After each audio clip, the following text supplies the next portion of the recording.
கிராமத்து ஸ்டைலில் மண் சட்டி மீன் குழம்பு வைக்கிறதுக்கு ஃபர்ஸ்ட் வந்து பார்த்தீங்கன்னா நான் மீன் வந்து எடுத்துருக்கேன். இது வந்து பார்த்தீங்கன்னா அந்த தலை மட்டும் ஒன்று இருக்கும், ஹெட் மீனோட இது.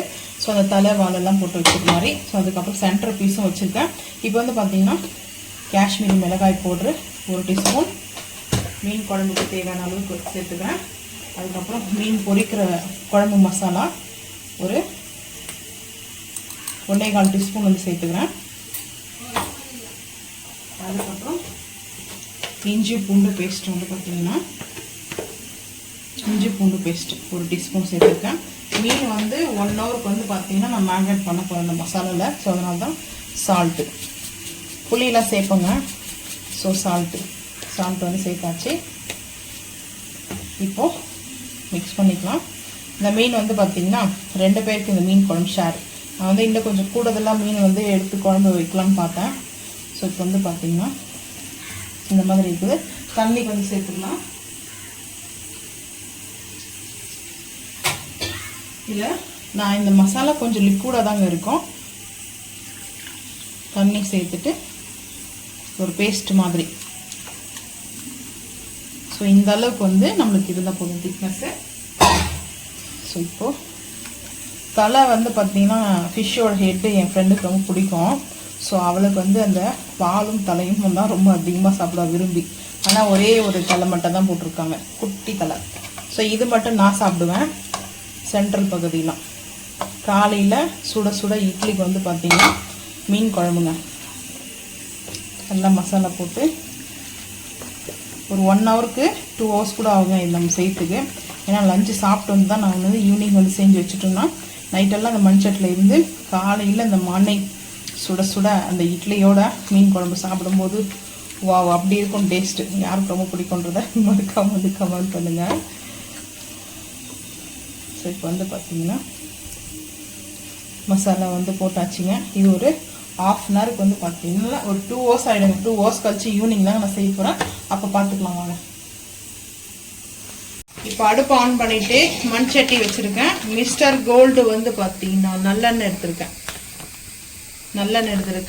இப்போ சேர்த்துக்கலாம். நல்லெண்ணெயிலே தாங்க செய்ய போகிறேன் இன்றைக்கி நான். நல்லெண்ணெய் சேர்த்தாச்சு. ஸோ கிராமத்து ஸ்டைலில் தான் நம்ம செய்கிறதுனால பாரம்பரியமாக நல்லெண்ணெயிலே செய்யணும். ஸோ இதுக்கப்புறம் வந்து பார்த்தீங்கன்னா மீன் குழம்புக்கு தேவையானது ஃபர்ஸ்ட் ஆஃப் ஆல் வந்து ஆயில் சேர்த்தாச்சு. கொஞ்சமாக வெந்தயம், கொஞ்சம் கடுகு சேர்த்தாச்சு. அதுக்கப்புறம் இங்கே வந்து பார்த்தீங்கன்னா சின்ன வெங்காயம் நான் வந்து எடுத்து வச்சுருக்கேங்க. சின்ன வெங்காயம் வந்து பார்த்தீங்கன்னா ஒரு 100 கிராம்ஸ் வந்து எடுத்து வச்சுருக்கேன். அதுக்கப்புறம் 100 கிராம்ஸில் வந்து பூண்டு உரித்து வாஷ் பண்ணி எடுத்து வச்சுருக்கேன். ஸோ இந்த பூண்டை மட்டும் பார்த்தீங்கன்னா மிக்ஸி ஜாரில் வந்து சேர்த்து நம்ம அரைச்சிட்டு வந்துடணும் குறைன்னு. ஸோ இங்கே வந்து பார்த்தீங்கன்னா மீன் மசாலா போட்டு வச்சுது. அதுக்கப்புறம் மாங்காய், கொஞ்சமாக தக்காளி, ஒரே ஒரு தக்காளி தான், புளி வந்து ஊற வச்சுருக்கோம். ஸோ இவ்வளோ தாங்க. இப்போ வந்து பார்த்தீங்கன்னா ஆயில் ஹீட் ஆகிடுச்சு. அது வந்து பொரியாது. எதனாலன்னா நம்மளுக்கு வந்து போட்டிருக்க வெந்தயமும் கடுகும் ஆயில் கொஞ்சம் கம்மியாக இருந்தால் தான் பொரிய ஆரம்பிக்கும். இந்த டைம் ஆயில் கூட இருக்கிறதுனால பொரியாது. இப்போ வெங்காயத்தை சேர்த்துக்கலாம். சின்ன வெங்காயத்தை சேர்த்தாச்சு. எப்பவுமே சென்டரில் விடாதீங்க. வெங்காயம் போடும்போது ஒரு சைடாக போடுங்க. அப்போ தான் அது வந்து இது ஒரு சென்டரில் போட்டால் 4 பக்கம் தெறிக்க ஆரம்பிக்கும். இது பாருங்கள், சின்ன வெங்காயம் சேர்த்தாச்சு.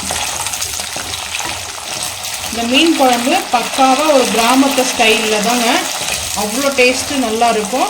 ஸோ 1 வீக்னா கூட இந்த மீன் குழம்பு பார்த்தீங்கன்னா சட்டியிலே வச்சு கூட யூஸ் பண்ணலாம். அவ்வளோலாம் மீன் வந்து நான் சேர்க்கல, கொஞ்சமாக தான் சேர்க்குறேன். ஸோ இந்த வெங்காயம் வந்து வதங்கட்டும். வதங்கும் போதே கொஞ்சமாக கல் உப்பு சேர்த்துக்கலாம். ஆல்ரெடி நம்ம வந்து சேர்த்துருக்குறோம். மீனில் வந்து மசாலா போடும்போது சேர்த்துருக்குறோம். இப்போ கொஞ்சமாக கல் உப்பு சேர்த்தாச்சு. இது நல்லா வதங்கட்டும். அதுக்குள்ளே இந்த பூண்டை வந்து பார்த்தீங்கன்னா அரைச்சிட்டு வந்துடலாம். சின்ன வெங்காயம் பாருங்கள் நல்லா வந்து வதங்கிடுச்சு. இப்போ வந்து பூண்டு அரைச்சிட்டு வந்ததை சேர்த்துக்கிறேன்.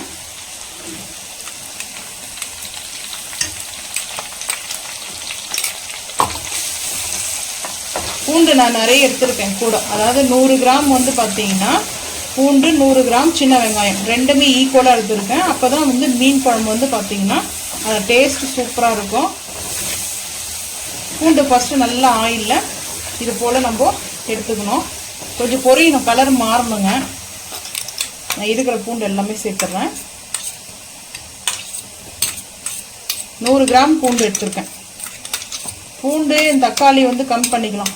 புளி மாங்காய் வந்து ஆட் பண்ணுறதுனால வந்து பார்த்தீங்கன்னா கம் பண்ணிக்கோங்க தக்காளி வந்துட்டு.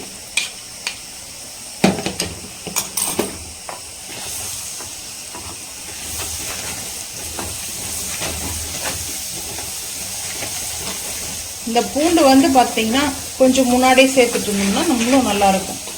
இந்த பூண்டு கொஞ்சம் நல்லா அந்த ஸ்மெல்லு வரணும், அதாவது இந்த கலர் மாறணும், ப்ரௌனிஷாக வரணும் இந்த ஒயிட்லேருந்து. அப்போ தான் நம்மளுக்கு அந்த மீன் குழம்போடைய ஸ்மெல்லு நல்லாயிருக்கும். ரொம்ப ஹெல்த்தியானதுங்க. இது போல் சாப்பிட்டோம்னா சின்ன வெங்காயமும் பூண்டு செய்யும்போது நல்ல ஸ்மெல்லு, நல்ல ஃப்ளவர் வருது பாருங்கள். வெறும் பூண்டும் சின்ன வெங்காயம் உப்பு மட்டும் தான் சேர்த்துருக்கேன். நல்லெண்ணெய், ஃபுல்லாக நல்லெண்ணெய் மட்டும் தான் சேர்த்துருக்கேன். நல்லெண்ணெய் கோல்டாக இருக்கும் டைமில் வந்து நல்லெண்ணெய் சேர்க்காதீங்க. நான் வந்து கிராமத்து ஸ்டைலில் செய்கிறதுனால வந்து பார்த்தீங்கன்னா நல்லெண்ணெய் வந்து ஆட் பண்ணியிருக்கேன். நீங்கள் வந்து ரீஃபண்ட் ஆயில் கூட வந்து ஆட் பண்ணிக்கோங்க. ஸோ இப்போ நல்லா பூண்டு கலரும் மாற ஆரம்பிச்சிடுச்சு. இந்த டைமில் தக்காளி வந்து சேர்த்துக்கிறேன். ஒரே ஒரு தக்காளி மட்டும் தான் கட் பண்ணி வச்சுருக்கேன்.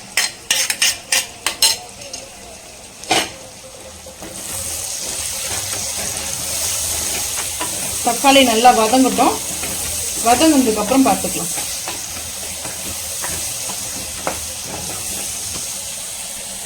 இப்போ காஷ்மீர் மிளகாய் பவுடர் வந்து ஒரு 1/4 டீஸ்பூன் கூட எடுத்துருக்கேன்.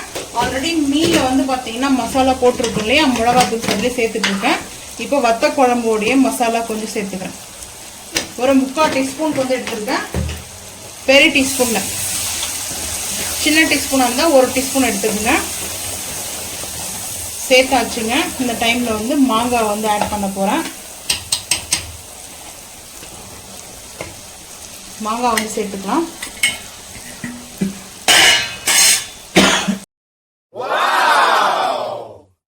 இப்போ வந்து பார்த்தீங்கன்னா மாங்காய் சேர்த்துட்டேன்.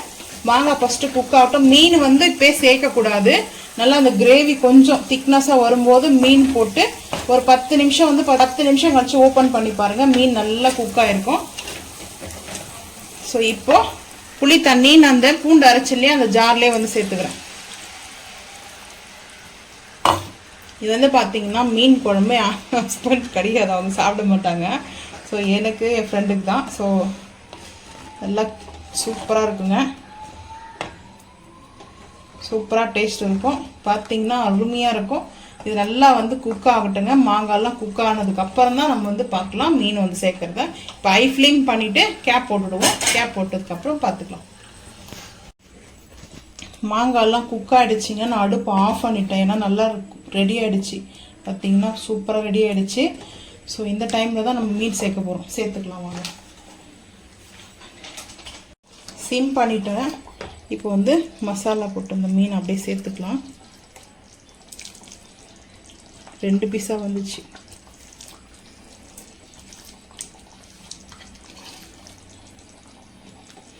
அதாவது இந்த மசாலாவோட சேர்த்துட்டு ஒரு 10 நிமிஷம் வந்து ஹை ஃப்ளேமில் 5 நிமிஷமோ லோ ஃப்ளேமில் 5 நிமிஷமோ வச்சுட்டு அதுக்கப்புறம் அடுப்பு ஆஃப் பண்ணிடுவேங்க. ஸோ அந்த மாதிரி தான் நான் வந்துட்டு இந்த கிராமத்து ஸ்டைலில் மீன் குழம்பு செய்வேன். ஸோ நீங்கள் எப்படி எந்த ஸ்டைலில் செய்வீங்கன்றதை மறக்காமல் வந்து கமெண்ட் பண்ணுங்கள். ஸோ இப்போ வந்து பார்த்தீங்கன்னா கேப் போடணும்.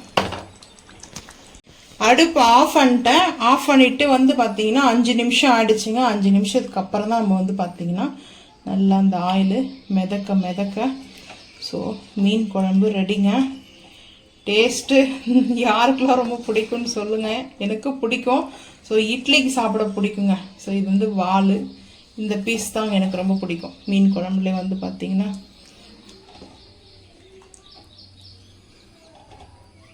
ஸோ மீன் குழம்பு வந்து பார்த்தீங்கன்னா கிராமத்து ஸ்டைலில் அட்டகாசமாக அல்டிமேட்டாக வந்து பார்த்தீங்கன்னா மாங்காவும் மீன் குழம்பு அருமையாக இருக்குது டேஸ்ட்டு. யாருக்கெல்லாம் ரொம்ப ரொம்ப பிடிக்குமோ மறக்காமல் வந்து கமெண்ட் பண்ணுங்கள். ஸோ இந்த வீடியோ பிடிச்சா லைக் பண்ணுங்கள், ஷேர் பண்ணுங்கள், சப்ஸ்கிரைப் பண்ணுங்கள், பெல் ஐக்கன் வந்து கிளிக் பண்ணுங்கள், மறக்காமல் சேனல் வந்து ஃபாலோ பண்ணுங்கள். அப்போ தான் நம்ம போகிற வீடியோ உங்களுக்கு நோட்டிஃபிகேஷனாக வரும்.